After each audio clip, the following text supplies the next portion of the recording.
You've got the award-winning InWheelTime Car Talk Show. Just ahead, a writer with a book out called The Yellow Trilogy. All right. We'll explain. 50-year love story with automotive excellence. Also, I'll give you my thoughts on driving the 2025 Ford Ranger Raptor. And Jeff has the Motor Minute. Oh, yeah. In this segment of the InWheelTime Car Talk Show. Howdy and a good Memorial Day weekend to you. Along with Mike out of this world, Mars. We always need more Jeff Zekin. I'm Don Armstrong. David Ainsley has the morning off. He's sunning by the beach with somebody, I'm sure. That's David Ainsley. Yeah, exactly. How you boys doing? Are we ready for the big weekend? Yeah. Big weekend. Let's go down to Crystal Beach and see if it's open or closed. Well, I think it's supposed to be open, and based on what happened last week, there won't be a lot of people there. Yeah. What happened last week, Mike? Oh, it was the big Go Topless weekend that's been going on for years, and somehow or another, Crystal Beach over the last few years has kind of gotten out of hand. Well, when he says go topless, it means drop the top on the Jeep. On the Jeep. Yeah. That's the official name of it. Clear that up. Started out Jeep clubs and everything, but it's a worldwide thing on the same day, same weekend. But Crystal Beach. They just need to go find some other place in the world to have their party as opposed to Crystal. You know, back in my day, we pretty much behaved ourselves. I mean, we didn't do anything crazy. I never knew anybody that got arrested and stuff like that. My mother would have whipped butt. There's no way. No, there's no way. I mean, it started out, Jeep, and I'm not going to say there's no Jeeps there, but the Jeep clubs that we used to talk to all the time, they've moved someplace else because it got so crazy. Because it's not a club event. It was just invented to have everybody go there and party. And have a good time safely. Yeah. Oh, no. Well, it didn't turn into it turned into murders and drugs and all fights sorts of and big trucks and side-by-side. Anyway, the new sheriff came to town and said, I'm going to clean this up for y'all. And he did. And how did he do it? He brought in it was over 400 police officers on a 17-mile stretch of the peninsula. And they had traffic stops for driver's license checks, which is where I think they made most of their arrests. They found drugs, warrants, whatever.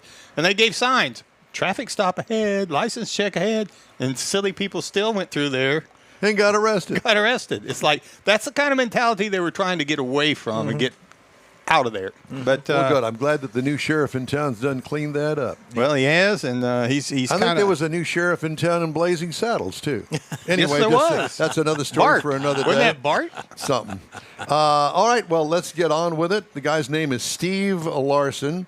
He's a gearhead. He's a car freak, and he's also an author, entrepreneur, and an interesting, do a lot of stuff guy. There you go. Wrote a book called The Yellow Trilogy, a 50-year love story with automotive excellence. And good morning to you, Steve. Steve frozen. Yes, Steve frozen. Steve, you're frozen. We don't know why. Why did he do that? I don't know. We'll let Mars fiddle with that. Yeah. At any rate, I have a lot of news stories that I want to get to, and I could do one now that may spark some interest while we're waiting for Mr. Mars to reestablish contact with Steve Larsen. And that's not the one that I wanted to. Nope, that's not it. Here we go. There it is. Use that one. You interested in tax deductions? Sure. Unlike some If you other pay tax deductions on the books, most people will be able to claim H.R.1's auto loan tax break should it pass the Senate and be signed into law by President Trump, who has championed the broader bill and said he supports such an auto interest policy specifically. The auto loan interest deduction in the bill is structured as an above-the-line deduction to gross income. Such adjustments are made earlier in the tax calculation process than the point where the taxpayer would choose between taking the standard deduction or itemizing a series of specific qualified deductions.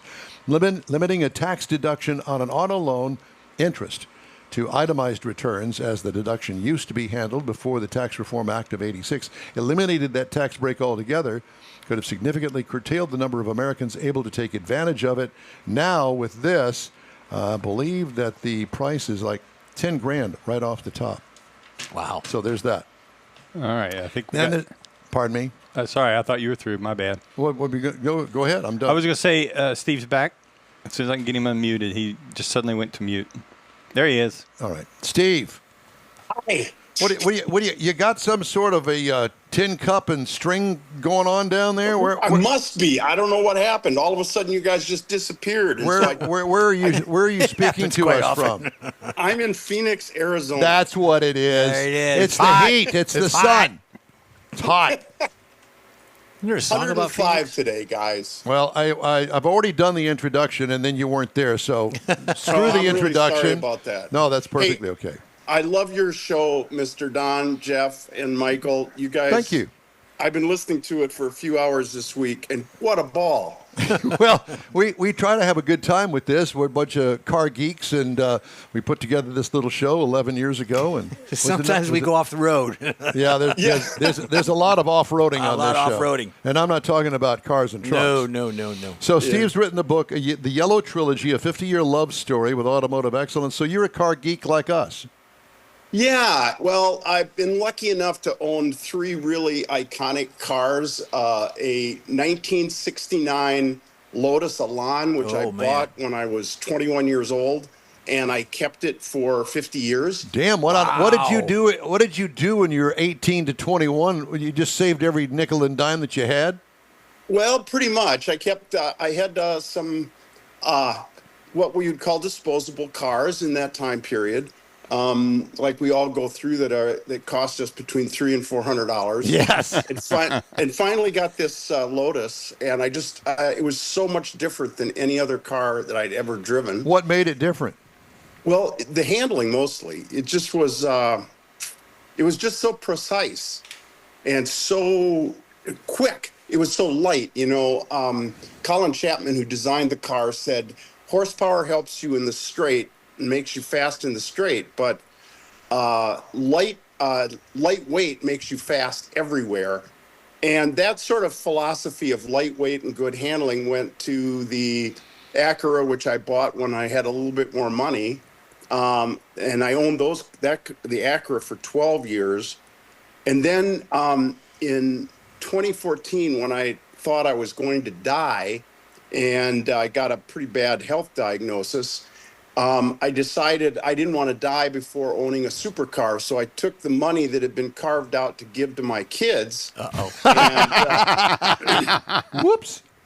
And began a shopping trip for a supercar, which I ended up buying in Dallas, Texas, and driving home, which I don't recommend as your first drive in a supercar.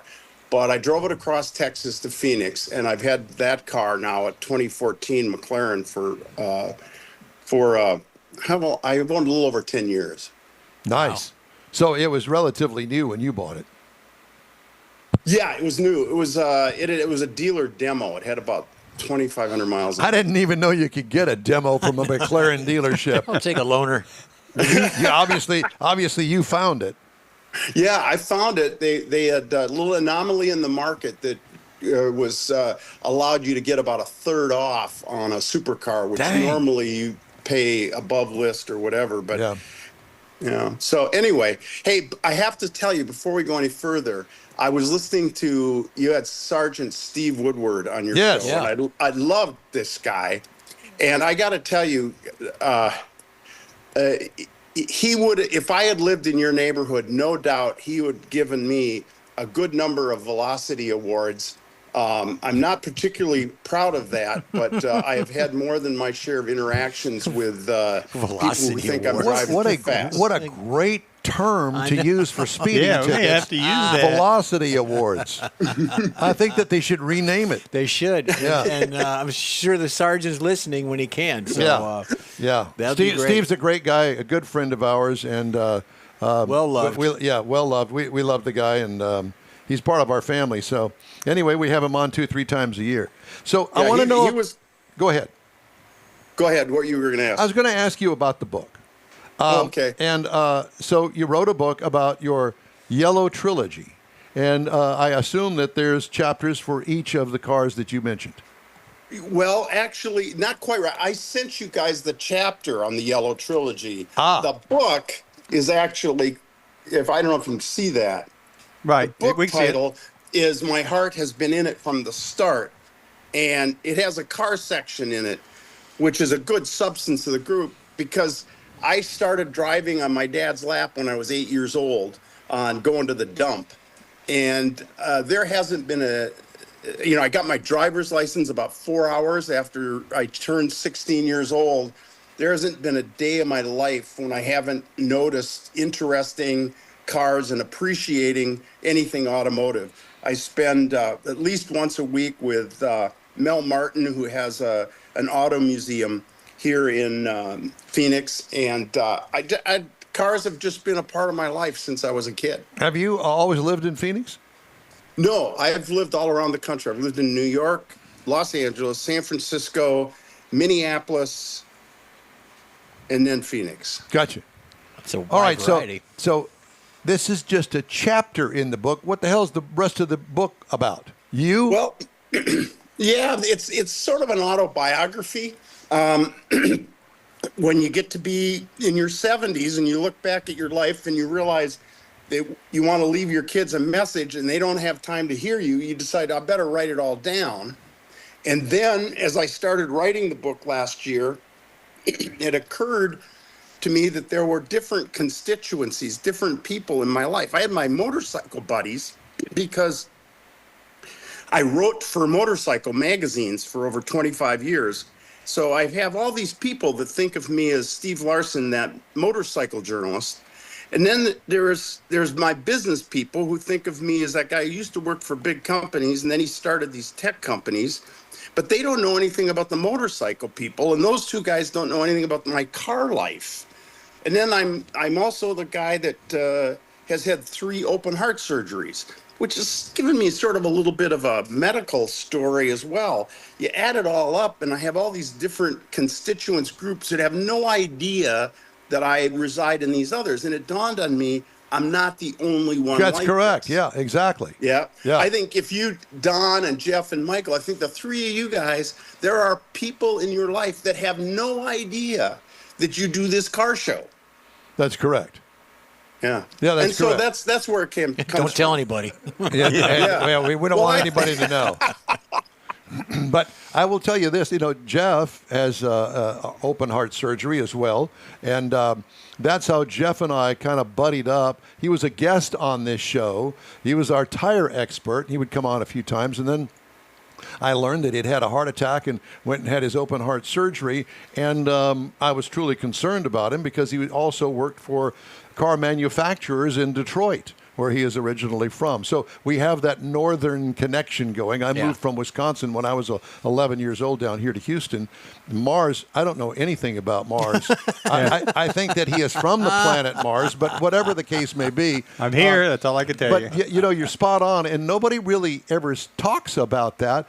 But there are also segments of your life, not necessarily related to any of the things that you spoke about. Your journalism degree, or you're writing books and writing magazines, and then your car stuff and your motorcycle stuff and your heart attack. Nobody knows about a person's life unless you write it down. But also in that individual, you've got these different silos that you talked about. How did you get to that silo? What made you motivated to do what you did for that particular reason? That's the story. Yeah, and I think that's personality, right?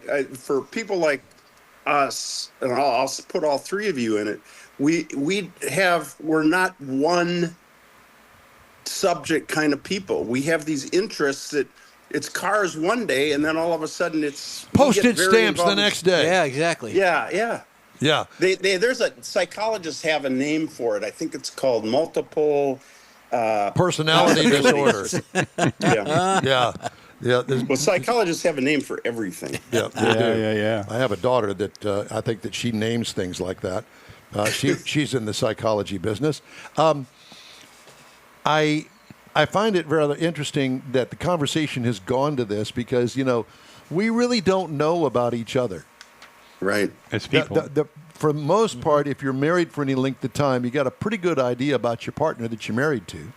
But you still don't really know them because you haven't lived their lives. You haven't had the experience that they've had.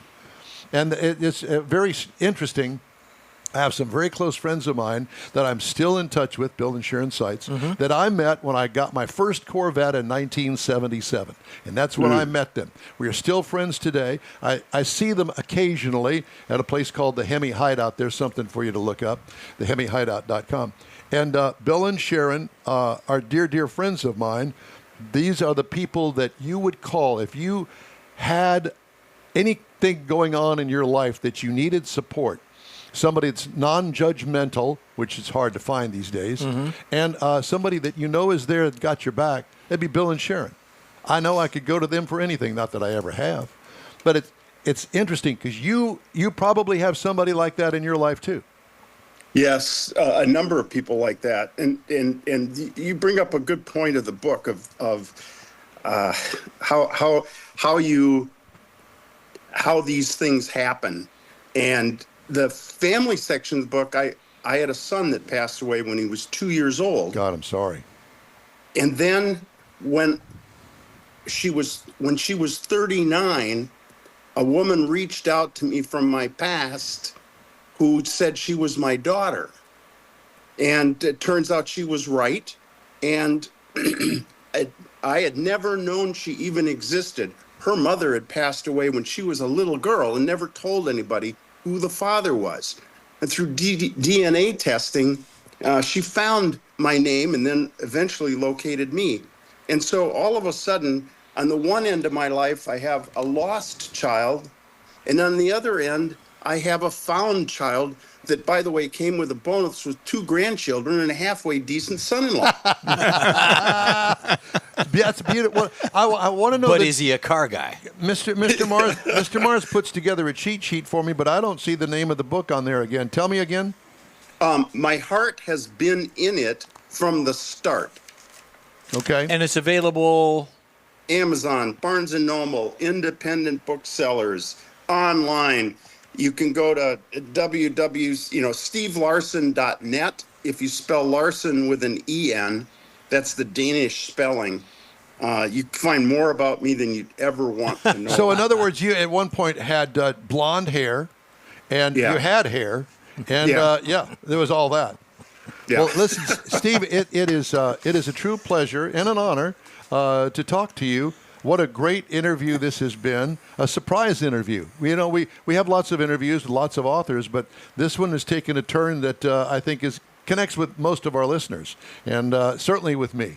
And it's a pleasure to have you on today, and we look forward to hearing from you again. Hey, let's just chat about stuff that's going on. Yeah, I was just thinking, I've got your email now. We may reach out to find some more things that we can talk about. Yeah. It's really enjoyable talking to you. We could do a Great. remote from your house. Thank you very much, Mr. Don, and the rest of you guys.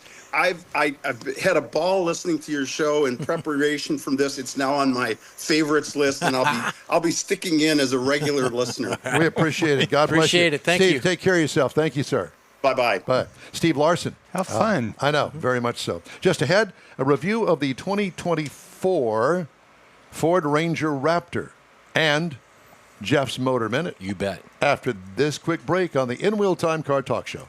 The Tex-Mex dining experience is defined by Lupi Tortilla, your destination for Texas's best beef fajitas and frozen margaritas.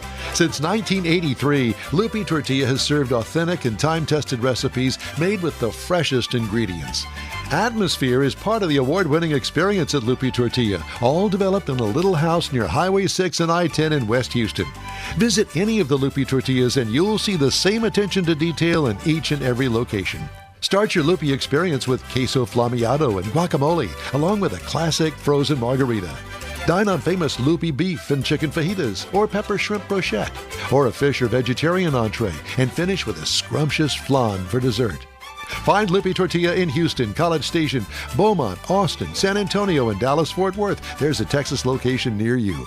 The recipes are authentic and time-tested. The ingredients always fresh. Lupi Tortilla, he's pretty good. The InWheelTime Car Talk Show thanks you for 14 wonderful years. Yep, our first show aired May 7th, 2011 on a local radio station. Then it was a move to the digital world and social media, and you followed. Thank you. We continue to build and grow our fan base, and it's all because of you and your auto enthusiast friends. We appreciate your support. It's always great to see you at our remote broadcasts, and we hope you'll continue to stop by and say hello. It's been a great ride, and we hope to bring you more fun and adventure right here on the InWheelTime Car Talk Show. Hey, our last stop on the InWheelTime Spring Tour, as we call it, happens June the 12th in Granbury, Texas at the Lone Star Street Rod Association's State Run. It's their 50th anniversary. It's going to be a great celebration in Granbury, Texas. If you get the chance, it may be worth the drive up there. Oh, it is. Not only to experience the car show, but also to experience Granbury. And we're going to have the president of Lone Star Street Rod coming up at the top of the next And hour. I've said it before. I'll say it again. It's the journey, not just the destination. It's the journey. Getting up there and then coming back. That's part of it all too. You're exactly right. Yep. It is. All right, time now for the Motor Minute, Jeffrey. Hey, guess what? Indy's this weekend. Love Indy. Love open wheel. And do you know there was a race yesterday after Carburation Day? Yesterday was Carb Day. No. Yes, it was the Wiener 500 Oh, by Oscar Mayer Wienermobiles saw to compete that. in the race at Indianapolis Motor Speedway. Start your engines in honor of the season. Oscar Mayer is throwing their hat into the game on Carb Day, which they did yesterday. The famous Oscar Mayer Wienermobiles will compete in a race. There's 6 of them from across the country. This happened yesterday. This happened yesterday. You know, we already know the winners, and people have been posting. That would be the Wieners. The Wieners. We know the Wieners. The Wiener 500 will mark the first meetup of all 6 Wienermobiles in a decade, officials said. According to the IMS, each Wienermobile will represent a different region of dog.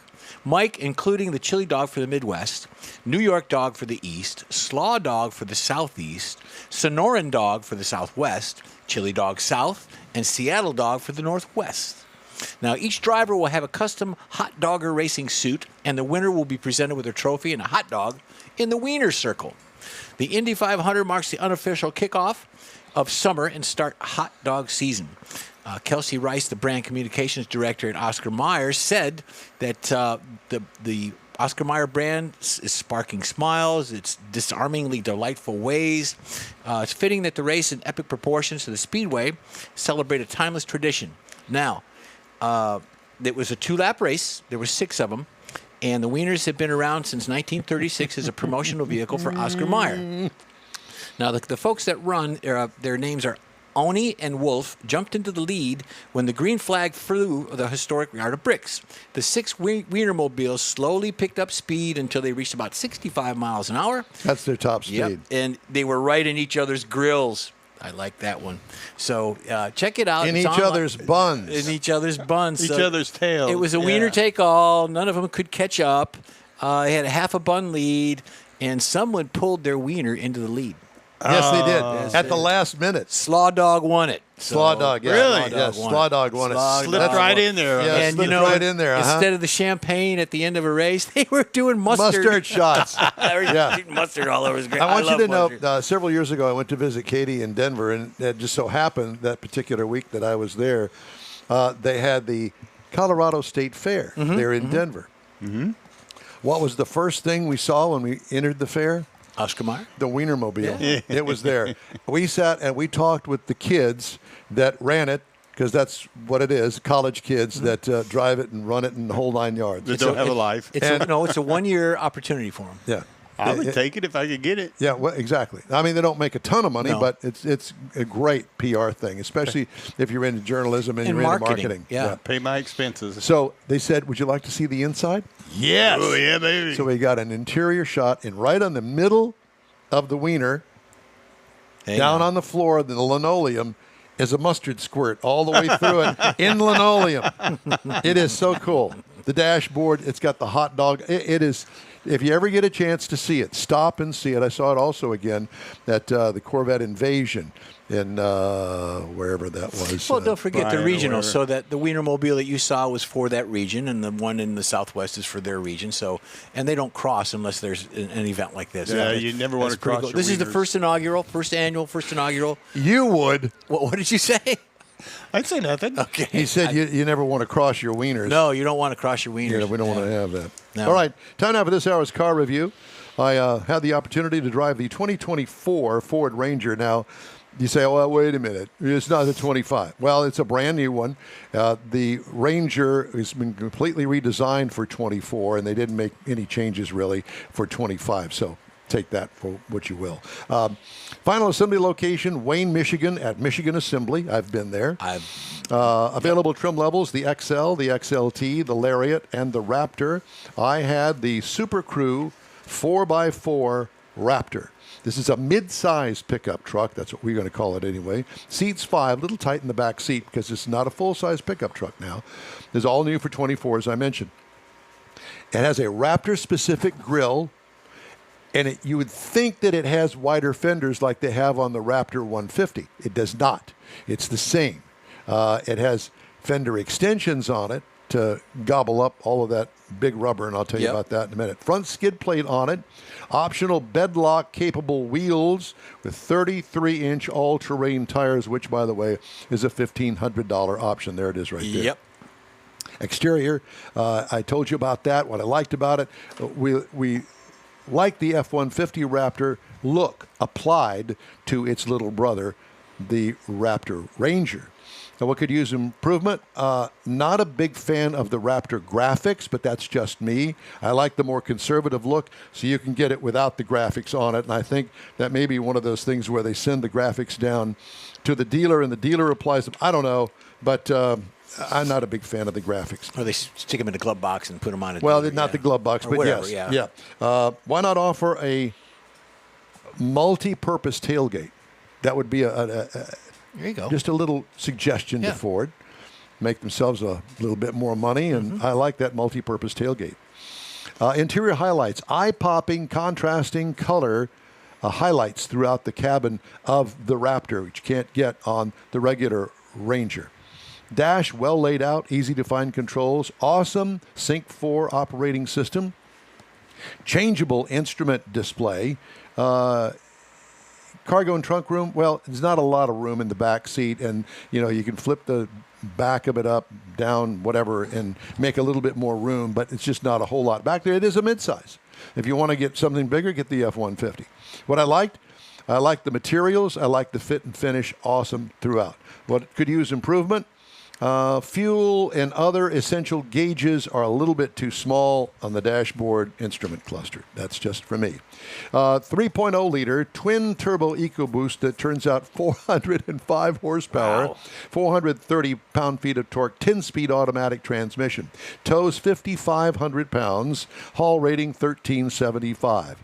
16 miles per gallon city, 18 highway for combined to 17, and believe it or not, I got 17.2 over 281.9 miles. What I liked about it, the power. What could use improvement? Hey, if you can think of something, good for you. I can't. Ride and handling, wheel travel makes for a softer ride. Wheel travel is for off-roading. And let me tell you something. This thing doesn't ride like any kind of specific truck. Is it a softer shock? Oh, well, it's got Fox shocks on it. Okay. All right. Fox shocks for one, but the wheel travel is much more than a regular Ranger. Pricing.